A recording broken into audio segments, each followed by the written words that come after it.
राजा कृष्णदेव राय को किसी बात पर तेनालीराम पर क्रोध आ गया। वे उस पर भड़कते हुए बोले, तेनालीराम, मैं तुम्हारा मुंह नहीं देखना चाहता।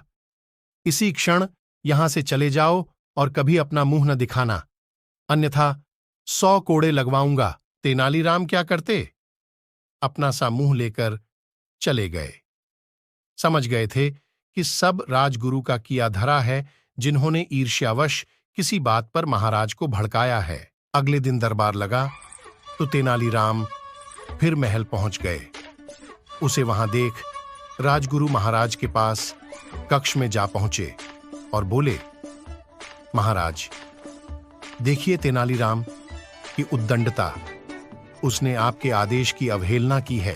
क्यों, क्या किया उसने? महाराज ने चकित होकर पूछा।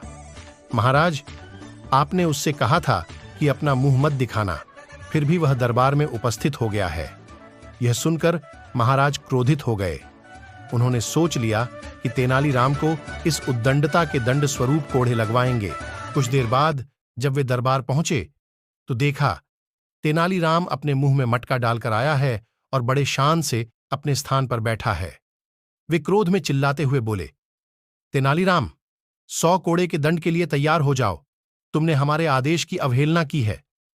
तेनालीराम हाथ जोड़कर अपने स्थान पर खड़ा हो गया और बोला, किस आदेश की महाराज? हमने कहा था तुमसे कि अपना मुंह न दिखाना, फिर भी तुम हमारे सामने चले आए। आपके सामने आया हूं महाराज, किंतु मैंने अपना मुंह आपको नहीं दिखाया। क्या मेरा मुंह आपको दिख रहा है? कहीं मटका फूटा हुआ तो नहीं? कहकर तेनालीराम अपने मुंह पर ढके हुए मटके को छू कर देखने लगा।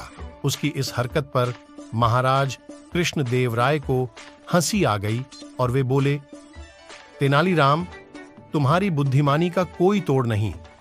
अब ऐसे में तुमसे कैसे कोई क्रोधित रह सकता है? ये मटका मुंह से निकाल लो और अपना स्थान ग्रहण करो। राम कृष्ण तेनाली ना माटे बिनाली।